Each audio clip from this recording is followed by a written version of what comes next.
পবিত্র ঈদ-ই মিলাদুন্নবী সাল্লাল্লাহু আলাইহি সাল্লাম উদযাপন করা যাবে কিনা? অনেকে এটাকে জায়েজ মনে করে। এখানে আপনার অভিমত কি?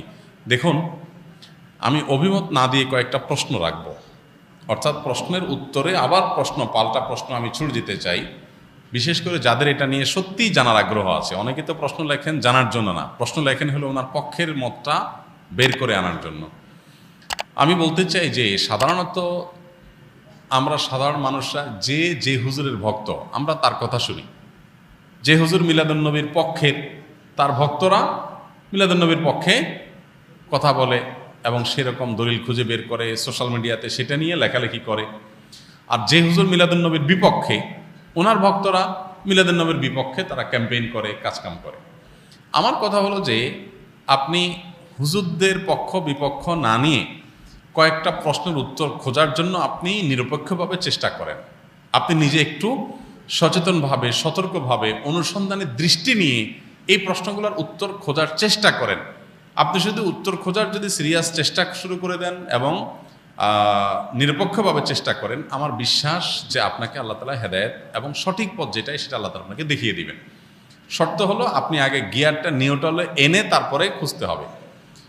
আমরা যারা গাড়ি চালাতে জানি তারা জানি যে গিয়ার, আপনার ম্যানুয়াল গিয়ার সাধারণত গাড়ি, এটা আপনার নিউট্রালে থাকার পর স্টার্ট দিলে গাড়ি স্টার্ট হবে। গিয়ার একটা দিয়ে রেখে দিয়েছেন আগে, এরপর আপনি স্টার্ট দিচ্ছেন, তাহলে গাড়ি কি হবে না? স্টার্ট হবে না, গাড়ি দৌড় দিবে, লাফ দিবে, সেটা সঠিকভাবে সার্ভিস দিবে না। এখন আপনি নিজে আগে মিলাদুন্নবীর পক্ষের অথবা বিপক্ষের একটা গ্রুপের থেকে এরপরে বলতেছেন হ্যাঁ এই ব্যাপারে আপনি কি বলেন, কোরআন হাদিসে কি আছে, আপনি জানার চেষ্টা করছেন।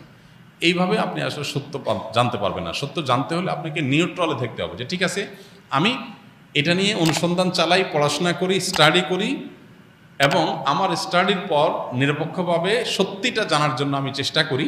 আল্লাহ তাআলার কাছে দোয়া করি আল্লাহ যেন আমাকে হেদায়েত করেন, গাইড করেন, তাহলে আপনি ইনশাআল্লাহ সঠিক পথ পাবেন। এবার আসেন প্রশ্নগুলো কি কি।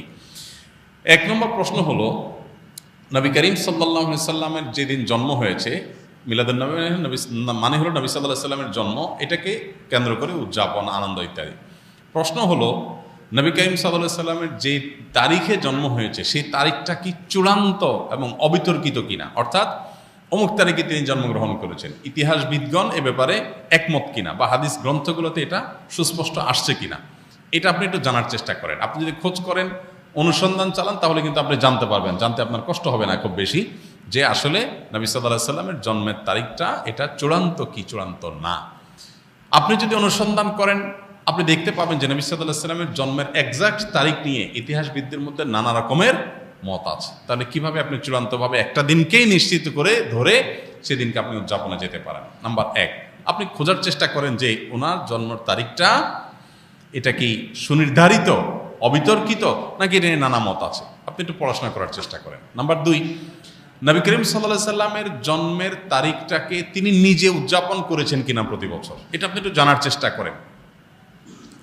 তিনি যদি নিজে নিজের জন্ম উদযাপন না করেন, তাহলে তার সিনিয়র সাহাবি যারা, চার খলিফা আরও যারা আছেন, এই সমস্ত সাহাবিরা কেউ যারা নবী সাল্লাল্লাহু আলাইহি ওয়াসাল্লামকে সবচেয়ে বেশি ভালোবাসতেন, নবী সাল্লাল্লাহু আলাইহি ওয়াসাল্লামের ভালোবাসার দোহাই দিয়েই তো আমরা এটা করি, তো তারা যারা নবী সাল্লাল্লাহু আলাইহি ওয়াসাল্লামকে এর ভালোবাসায় যারা উত্তীর্ণ হয়ে গেছেন, ভালোবাসায় যারা প্রমাণিত, তার আশেকে রাসূল বলি, যেটাই বলি আমরা তথাকথিত, এই জায়গাটায় যারা ইতোমধ্যে প্রমাণিত হয়ে গেছেন, সেই সাহাবীরা যাদেরকে কোরআনে আল্লাহ সার্টিফিকেট দিয়েছেন নবী সাল্লাল্লাহু আলাইহি ওয়াসাল্লামের আনুগত্যের ব্যাপারে, ভালোবাসার ব্যাপারে, সেই মানুষগুলো নবী করিম সাল্লাল্লাহু আলাইহি সাল্লামের জন্ম দিবস উদযাপন করেছেন কি করেন নাই, আপনি এই বিষয়ে একটু খোঁজ নেন, তথ্য উপাত্তগুলো ভেরিফিকেশন করেন, যাচাই করেন।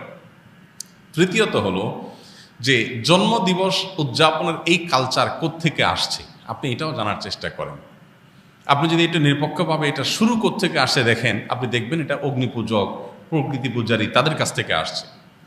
এবং একসময় খ্রিস্টান ধর্মেও এই জন্মদিবস উদযাপন করাটার ব্যাপারে নিরুৎসাহিত করা হতো, নিষিদ্ধ করা হতো। পরবর্তীতে তারা নিজেরা আবার ওই প্যাগানদের দ্বারায়, প্রকৃতি পূজারীদের দ্বারা প্রভাবিত হয়ে তারাও তাদের নবীর জন্মদিবস উদযাপন শুরু করেছেন। আমাদের নবী সাল্লাল্লাহু আলাইহি সাল্লাম বলেছেন, লা তুতরুনি কামা আতরাতিন নাসারা ইবনে মারইয়াম, তোমরা আমাকে নিয়ে বাড়াবাড়ি করিও না যেভাবে খ্রিস্টানরা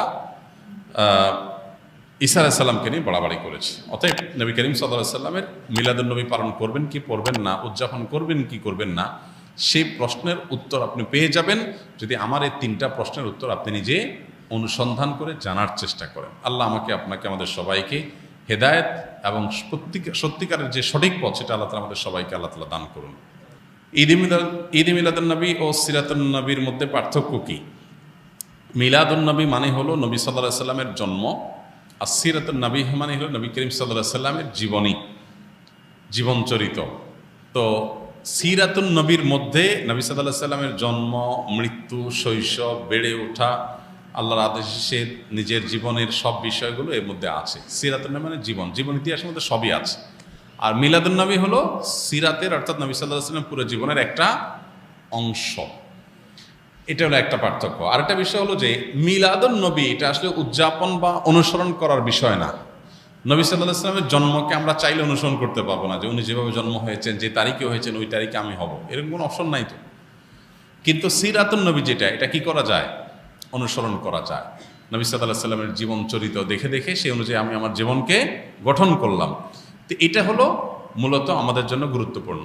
আমাদেরকে নবী সাল্লাল্লাহু আলাইহি সাল্লামকে আল্লাহ দিয়েছেন তাকে অনুসরণ করার জন্য। তাকে অনুসরণ করার নামগন্ধ নাই, কিন্তু তার মহব্বতের দাবি করে আমি যাচ্ছে তা করে বেড়ালাম, তো এটা আসলে ইসলাম হতে পারে না। অতএব আমাদেরকে নবী করিম সাল্লাল্লাহু আলাইহি ওয়াসাল্লাম অনুসরণ করার চেষ্টা করতে হবে।